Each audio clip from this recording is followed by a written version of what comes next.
Welcome to TrumpWire, your trusted source for breaking headlines, global insights, and sharp analysis from around the world. If you're new here, don't forget to hit that subscribe button and turn on notifications so you never miss an update. The news hit like a shockwave. America's aerospace industry had just lost a contract everyone thought was a sure thing. A multi-billion-dollar deal expected to fuel U.S. factories and jobs was suddenly gone. The winner? Not China, not Russia, but Canada, America's closest ally. Ottawa's announcement blindsided executives in Chicago and Washington. Boeing, the giant of American aviation, lost a critical contract for its next-generation surveillance aircraft. Thousands of jobs were heading north. This wasn't just a business loss. It was a blow to American pride and security. For decades, U.S. defense projects meant American jobs. Not this time. The contract involved the P-8 Poseidon, a high-tech maritime patrol plane based on the Boeing 737. The U.S. Navy and allies fly it. But when Canada needed new planes, they chose a homegrown alternative. The message was clear. The era of automatic American dominance is over. This wasn't just about Boeing, it was a wake-up call for U.S. manufacturing. In cities across the Midwest and Pacific Northwest, generations have built America's aerospace legacy. Losing this contract felt personal, a system no longer prioritizing American workers. Questions erupted. How did this happen? Who's to blame? What about the families who depended on those jobs?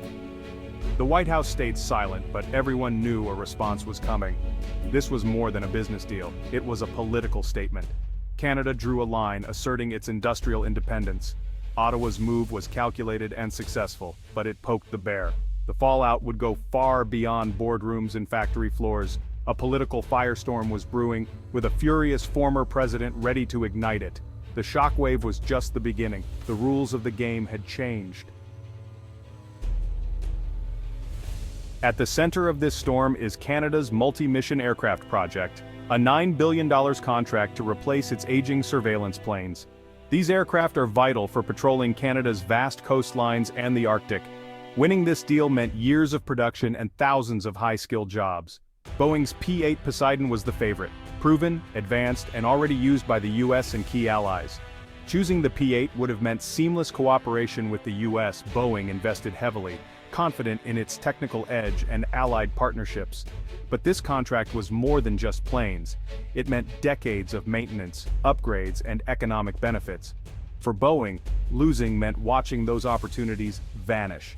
The impact rippled through the supply chain, from major plants to small suppliers.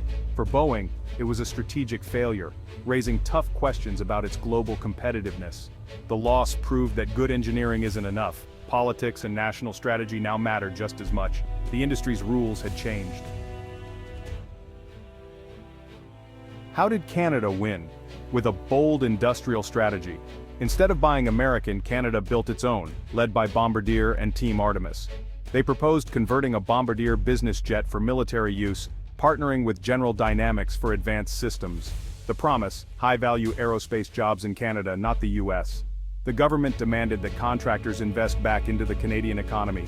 Team Artemis offered a truly Canadian solution: jobs, technology, and control at home. On August 25, 2025, their gamble paid off, leaving Boeing out in the cold. The impact was immediate. Factory floors across America felt the loss. Boeing and its suppliers faced the loss of 4,500 jobs that would now never materialize. In Renton, Washington, Boeing is a way of life. The Canadian order would have kept production humming for years. The pain spread nationwide. Suppliers in Ohio, Kansas, and California all counted on this deal. For many small businesses, Boeing contracts are their lifeblood. One Wichita plant manager said, "We invested for this deal, now we're facing layoffs." Workers like Dave, a 30-year Boeing veteran, suddenly faced an uncertain future. "Canada is our friend, right? It feels like a punch to the gut," he said.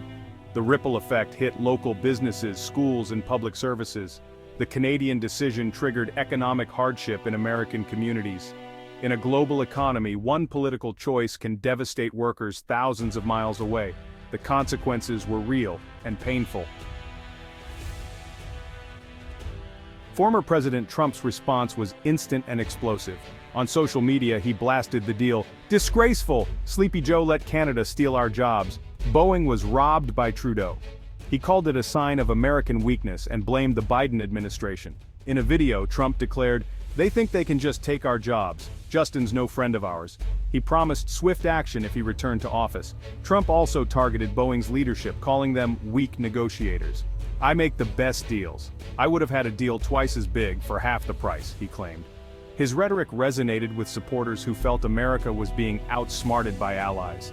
Trump's solution? Massive tariffs on Canadian goods until the deal was reversed. We have to hit them where it hurts, he said. The threat of a trade war rattled business leaders but energized his base. For many, Trump was the only one willing to fight for American workers. The political firestorm was now in full blaze. The stakes had grown beyond aerospace. This was about national pride. The fallout threatened to reshape US-Canada relations. The crisis was just beginning. The contract decision split the continent. In the US, anger and betrayal dominated. Union leaders called it a catastrophic loss. A slap in the face to every American worker, said the Machinists' Union. Industry insiders saw Canada's move as protectionism, warning it could hurt alliance cooperation. Lawmakers demanded a review of US-Canada defense ties. In Canada, the mood was triumphant. Headlines celebrated a new era for Canadian aerospace. The government called it a historic investment in jobs and sovereignty. For Bombardier, it was a lifeline. Stability, new hires, and a chance to prove Canadian talent. This is the best news in 20 years, said a senior engineer. For Canadians, it wasn't about stealing jobs. It was about finally getting their fair share. The divide was stark, and the consequences would echo for years. The future of North American aerospace is now uncertain. US-Canada defense relations will cool, with more contentious negotiations ahead. The Pentagon will demand stronger guarantees in future deals. In Canada, the contract sparks a hiring boom and renewed industry confidence. In the US, thousands face job loss and an uncertain future. Other countries are watching. Canada's playbook could inspire similar moves worldwide. The market may fragment, with more nations building their own military aircraft. This complicates international cooperation and standardization. Economic nationalism is on the rise, rewriting the rules of global trade. For aerospace, the future means tougher negotiations and a battle between global supply chains and local jobs. The skies ahead are turbulent. As nations look inward, global partnerships are being tested. The aftershocks of this deal will be felt for years to come.